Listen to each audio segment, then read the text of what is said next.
ప్రపంచంలో అణు ఆయుధాలు తొలిసారి అమెరికా తయారు చేసింది.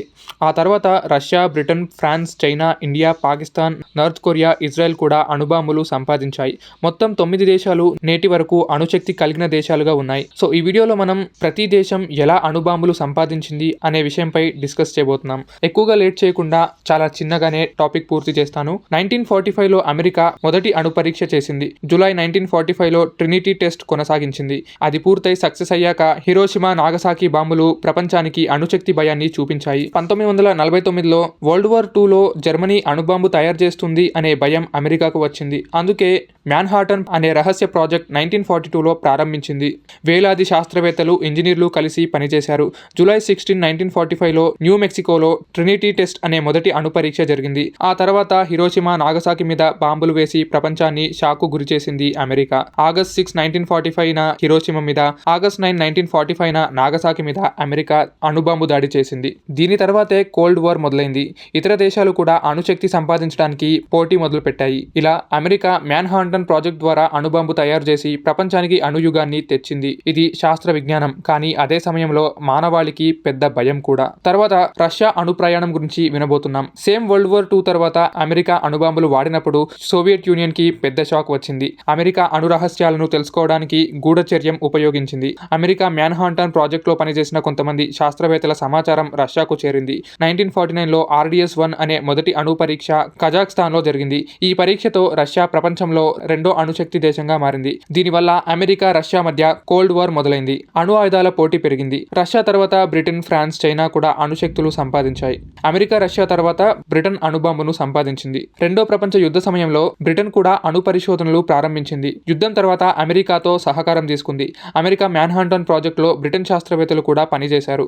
యుద్ధం తర్వాత అమెరికా రహస్యాలను పంచుకోవడం ఆపేసింది. అందుకే బ్రిటన్ స్వతంత్రంగా అణుబాంబు తయారీకి ప్రయత్నించింది. 1952లో ఆపరేషన్ హ్యూరికేన్ అనే మొదటి అణు పరీక్ష ఆస్ట్రేలియాలో జరిగింది. ఈ పరీక్షతో బ్రిటన్ ప్రపంచంలో మూడో అణుశక్తి దేశంగా మారింది. దీనివల్ల బ్రిటన్ నాటోలో అణుశక్తి భాగస్వామిగా మారింది. అమెరికాతో స్పెషల్ రిలేషన్షిప్ కొనసాగిస్తూ అణు వ్యూహంలో భాగస్వామ్యం చేసింది.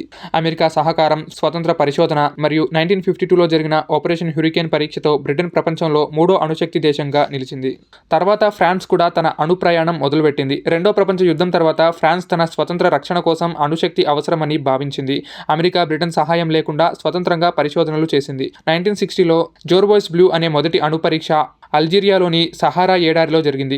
ఈ పరీక్షతో ఫ్రాన్స్ ప్రపంచంలో నాలుగో అణుశక్తి దేశంగా మారింది. తర్వాత ఫ్రాన్స్ తన అణు వ్యూహాన్ని ఫోర్స్ డి ఫ్రాప్ అని పిలిచింది, అంటే స్వతంత్ర అణుదాడి శక్తి అని. ఫ్రాన్స్ నాటోలో భాగమైన తన అణుశక్తిని మాత్రం స్వతంత్రంగా ఉంచుకుంది. యూరోప్ లో అమెరికా, బ్రిటన్ తర్వాత మూడో అణుశక్తిగా నిలిచింది. తర్వాత చైనా న్యూక్లియర్ పవర్ గా మారింది. రెండో ప్రపంచ యుద్ధం తర్వాత చైనా తన జాతీయ భద్రత కోసం అణుశక్తి అవసరమని భావించింది. మొదట సోవియట్ యూనియన్ సహాయం అందించింది, కానీ 1960లో చైనా సోవియట్ సంబంధాలు క్షీణించాయి. అందుకే చైనా స్వతంత్రంగా అణు పరిశోధనలు కొనసాగించింది. 1964 అక్టోబర్ 16న 596 అనే మొదటి అణు పరీక్ష లోప్నూర్ ఎడారిలో జరిగింది. ఈ పరీక్షతో చైనా ప్రపంచంలో ఐదో అణుశక్తి దేశంగా మారింది. దానివల్ల అమెరికా రష్యాకు ప్రత్యర్థిగా నిలిచింది. తర్వాత 1967లో హైడ్రోజన్ బాంబు పరీక్ష కూడా చేసింది. చైనా అణుశక్తి నేటి వరకు ప్రపంచ రాజకీయాల్లో కీలక పాత్ర పోషిస్తోంది. ఇలా సోవియట్ సహాయం, తర్వాత స్వతంత్ర పరిశోధన, 1964లో జరిగిన లోప్నూర్ పరీక్షతో చైనా ప్రపంచంలో ఐదో అణుశక్తి దేశంగా నిలిచింది. చైనా తర్వాత మన భారతదేశం న్యూక్లియర్ పవర్ గా మారింది. అవును, స్వాతంత్రం తర్వాత భారత్ శాంతి కోసం అణుశక్తిని పరిశోధించడం ప్రారంభించింది. కానీ 1962 చైనా యుద్ధం, 1971 పాకిస్తాన్ యుద్ధం తర్వాత భద్రత కోసం అణు ఆయుధాలు అవసరమని నిర్ణయించింది. 1974లో స్మైలింగ్ బుద్ధ అనే కోడ్ పేరుతో పోఖ్రాన్ లో మొదటి అణు పరీక్ష జరిగింది. ఇది భారత్ ను ప్రపంచంలో ఆరో అణుశక్తి దేశంగా నిలిపింది. తర్వాత 1998లో ఆపరేషన్ శక్తి పేరుతో పోఖ్రాన్ 2 పరీక్షలు జరిగాయి. ఈ పరీక్షలతో భారత్ పూర్తి స్థాయి అణుశక్తి దేశంగా మారింది. భారత్ అణుశక్తి వల్ల ఆసియాలో చైనా, పాకిస్తాన్ కు ప్రత్యర్థిగా నిలిచింది. ప్రపంచ రాజకీయాల్లో భారత్ స్థానం బలపడింది. అందుకే మీరు చూడండి, ట్రంప్ ఈ మధ్య వెనజులా, ఇరాన్ వంటి దేశాల మీద తెగ దాడి చేస్తూ కనబడుతున్నాడు. కానీ భారత్ పై ఊరికే మొరగడం తప్ప ఏమీ చేయలేకపోతున్నాడు. ఆ రోజు మన దేశం న్యూక్లియర్ పవర్ అవ్వకపోయి ఉంటే ఇవాళ మన దేశం అమెరికాకి బానిసగా మారాల్సి వచ్చేది. నిజంగా మన భారతీయులకు మెచ్చుకోవాల్సిందే. అయితే భారత్ అంత సింపుల్ గా అణుశక్తిని పొందలేదు. దీని వెనకాల చాలా పెద్ద స్టోరీ ఉంది. ఎంతో మంది శ్రమ చేశారు. దాని గురించి చాలా సింపుల్ గా చిన్నగా మాత్రమే పూర్తి చేస్తున్నాను. ఇప్పుడైతే DRDO defence research and development organisation, DAE department of atomic energy, BARC Bhabha atomic research centre, nuclear power corporation of India limited, ఇంకా ఇండియన్ స్పేస్ రీసెర్చ్ ఆర్గనైజేషన్ అదే ఇస్రో, ఇలా వీరంతా కలిపి భారత్ ను అణుశక్తి దేశంగా నిలిపారు. ఇందిరాగాంధీ 1974లో స్మైలింగ్ బుద్ధ అణు పరీక్షకు రాజకీయ ధైర్యాన్ని ఇచ్చింది.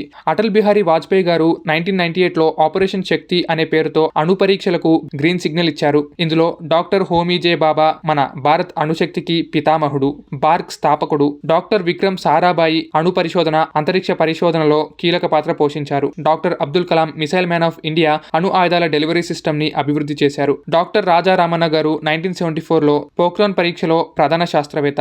భారత్ అణు పరీక్ష చేసిన తర్వాత అమెరికా ఆంక్షలు విధించింది. 1998లో ఆపరేషన్ శక్తి తర్వాత కూడా అమెరికా ఇంకా ఇతర దేశాలు ఆంక్షలు పెట్టాయి. కానీ భారత్ తన స్వతంత్ర అణు వ్యూహాన్ని కొనసాగించింది. US India civil nuclear agreement ద్వారా సంబంధాలు మెరుగయ్యాయి. ఇలా ఇందిరాగాంధీ, అటల్ బిహారీ వాజ్పేయి వంటి నాయకులు, హోమీ బాబా, అబ్దుల్ కలాం వంటి శాస్త్రవేత్తలు కలిసి భారత్ ను అణుశక్తి దేశంగా నిలిపారు. అమెరికా ఆంక్షలు పెట్టినా భారత్ తన మార్గంలో ముందుకు సాగింది. తర్వాత పాకిస్తాన్ న్యూక్లియర్ పవర్ గా మారింది. భారత్ 1974లో స్మైలింగ్ బుద్ధ అణు పరీక్ష చేసిన తర్వాత పాకిస్తాన్ కూడా అణుశక్తి కావాలని నిర్ణయించింది. జుల్ఫికార్ అలీ భుట్టో భారత్ అణుబాంబు చేసింది కాబట్టి మనం గడ్డి తిన్నా పర్వాలేదు, మనం కూడా బాంబుని తయారు చేస్తాం అని ప్రకటించాడు. డాక్టర్ అబ్దుల్ కదీర్ ఖాన్ యూరోప్లోని యురేనియం ఎన్రిచ్మెంట్ టెక్నాలజీని రహస్యంగా తెచ్చి పాకిస్తాన్ అణు ప్రోగ్రామ్ కు పితామహుడిగా నిలిచాడు. 1998లో చాగై కొండల్లో అణు పరీక్షలు చేసి పాకిస్తాన్ అధికారంగా అణుశక్తి దేశమైంది. అయితే ఇక్కడే ఒక చిన్న ప్రశ్న కూడా రావచ్చు, మన పక్కనే ఉన్న పాకిస్తాన్ ని న్యూక్లియర్ పవర్ అవ్వకుండా మనం ఎందుకు ఆపలేదు అని. ఎందుకంటే దానివల్ల మనకి కూడా భవిష్యత్తులో పెద్ద థ్రెట్టే కదా. అయితే దీని వెనకాల చాలా కారణాలు ఉన్నాయి. కొన్ని విషయాలు క్లుప్తంగా చెప్పుకుందాం.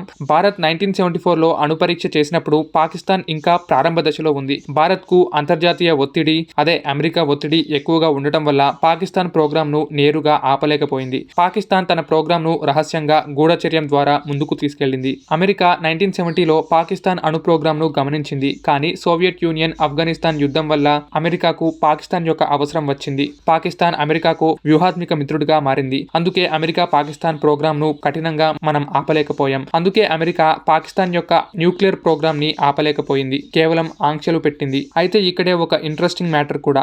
అజిత్ దోవల్ గారు పాకిస్తాన్ అణు ప్రోగ్రామ్ ను గణనీయంగా ఆలస్యం చేశారని మనం ఎన్నో వార్తలో వినే ఉంటాం. ఆయన గూఢచర్యం ద్వారా సేకరించిన ఆధారాలు పాకిస్తాన్ అణు ప్రణాళికను సుమారు 15 సంవత్సరాలు వెనక్కి నెట్టాయి. 1980లలో రా అండ్ IB ఏజెంట్ గా పాకిస్తాన్ లో అజిత్ దోవల్ గారు రహస్యంగా నివసించారు. ఒక ఏజెంట్ గా పనిచేస్తూ పాకిస్తాన్ యొక్క వ్యూహాలని గమనించారు.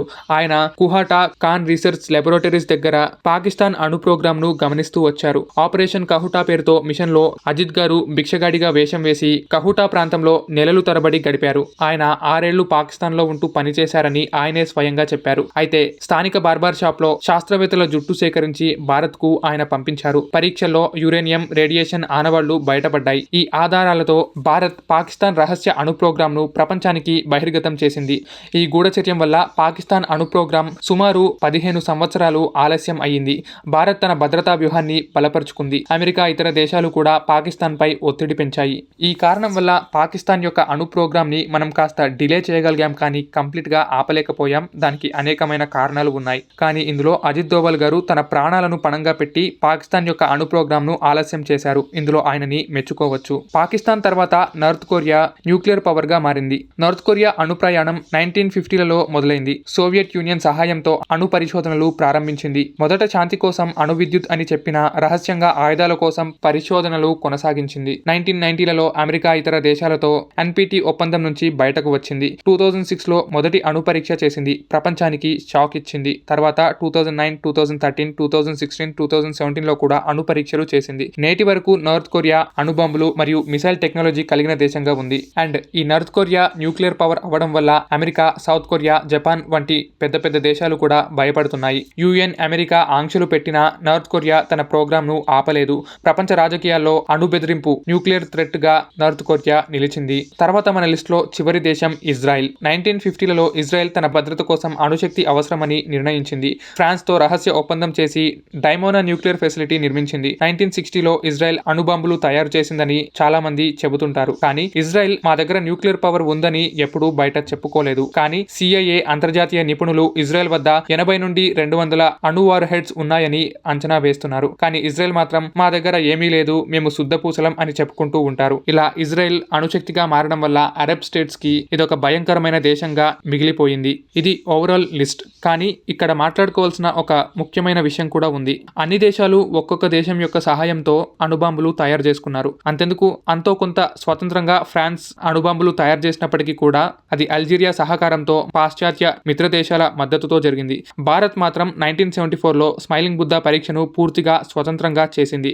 అమెరికా, బ్రిటన్, ఫ్రాన్స్, రష్యా ఎవరి సహాయం లేకుండా టెక్నాలజీ, రీసెర్చ్, యురేనియం ప్రాసెసింగ్ అన్ని దేశీయ శాస్త్రవేత్తలు అభివృద్ధి చేశారు. టెక్నాలజీ, రీసెర్చ్, యురేనియం ప్రాసెసింగ్ అంతా మనం సొంతంగా చేసుకున్నాం. అందుకే భారత్ ను first country to develop nuclear weapons independently out side the P5 అని అంటారు. ఇది నిజంగా అద్భుతమైన విషయం, మనమందరము గర్వించదగ్గ విషయం. అయితే ఇవాల్టి వీడియో అయితే ఇంతే. అవును, మన ఛానల్లో geopolitics and political news తో అప్డేట్ చేస్తున్నాం. ఇక మీదట ఉన్న మూవీ అప్డేట్స్ రావట్లేదు. సో ఇక నుండి కంటెంట్ అంతా మారిపోతుంది. ఈ వీడియో మీకు ఎలా అనిపించింది అనేది కామెంట్ సెక్షన్ లో తెలపండి. మన కంటెంట్ లో ఏమైనా ఇంప్రూవ్మెంట్ ఉండాలా అనేది కూడా కామెంట్ చేయండి. మరో వీడియోతో కలుద్దాం. మీ AMC అప్డేట్స్.